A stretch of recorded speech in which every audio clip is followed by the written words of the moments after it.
আসসালামু আলাইকুম সুপ্রিয় শিক্ষার্থীরা, আশা করি আপনারা অনেক বেশি ভালো আছেন, সুস্থ আছেন। আমাকে স্পষ্ট দেখতে এবং শুনতে পাচ্ছেন।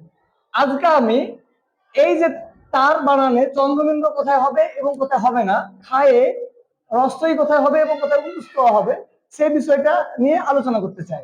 দেখেন, এখানে আমি লিখেছি যে আমি ভাত খাই, সেখানে রস্বই ব্যবহার করেছি, কিন্তু সে ভাত খায় সেখানে আমরা কুন্তস্থ ব্যবহার করেছি। কারণ দেখেন, যখন আমরা নিজের ক্ষেত্রে মানে আমি যখন নিজে থাকবো তখন রস্বই ব্যবহার করব, আর আমি যখন নিজে থাকবো না তখন অন্তুস্থ। যেমন আমি ভাত খাই, আমি ভাত খাই মানে তো আমি খাই, মানে আমি নিজে আছি ওখানে, মানে তখন আপনারা এখানে রস্বই দিবেন। এবং সে ভাত খায়, সে মানে কি আমি? সে মানে তো আমি না। সে মানে যেহেতু আমি না, তাই সেখানে আমরা অন্তুস্থ ব্যবহার করব।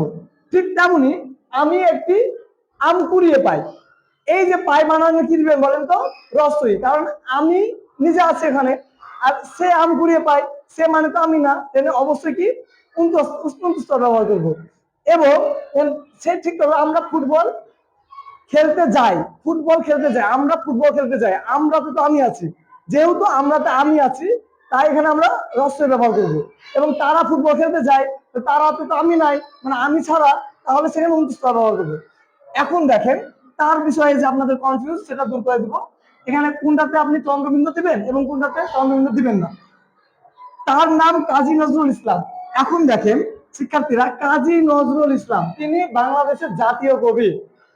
যেহেতু তিনি একজন বিখ্যাত মানুষ, সম্মানিত ব্যক্তি, তাই তার বানানে আমরা চন্দ্রবিন্দু ব্যবহার করব। তাহলে এ থেকে আমরা শিখলাম সম্মানিত ব্যক্তির তারে চন্দ্রবিন্দু হবে। ঠিক সেরকম যখন আপনি রবীন্দ্রনাথ ঠাকুরের কথা বলবেন, আমাদের প্রিয় নবী হযরত মুহাম্মদ সাল্লাল্লাহু আলাইহি সাল্লামের কথা বলবেন, তখন তার লিখতে গিয়ে অবশ্যই আপনাকে চন্দ্রবিন্দু লিখতে হবে, কারণ তারা হচ্ছে সম্মানিত ব্যক্তি। এবং দেখেন, আমি আরো একটু উদাহরণ দিয়েছি, তার নাম রিপন। তো রিপন কে? রিপন কে বলেন? রিপন তো কেউ না, রিপন তো কেউ না, তাই এখানে চন্দ্রবিন্দু হবে না। সে যদি সম্মানিত ব্যক্তি হতো তাহলে অবশ্যই চন্দ্রবিন্দু দিতাম। তাই আমরা শিখলাম শিক্ষার্থীরা যে বিখ্যাত ব্যক্তি বা সম্মানিত ব্যক্তির তার বানানে আমরা চন্দ্রবিন্দু ব্যবহার করব, এবং সাধারণ ব্যক্তি বা সাধারণভাবে আমরা যারা আছি সেখানে আমরা চন্দ্রবিন্দু ব্যবহার করব না। আশা করি আমরা খাই, চাই, পাই, যেটাই বলেন না কেন, বা তার চন্দ্রবিন্দু কখন হবে বা হবে না, সেটা আপনাদের কাছে পুরোপুরি ক্লিয়ার মতো বুঝাতে পেরেছি।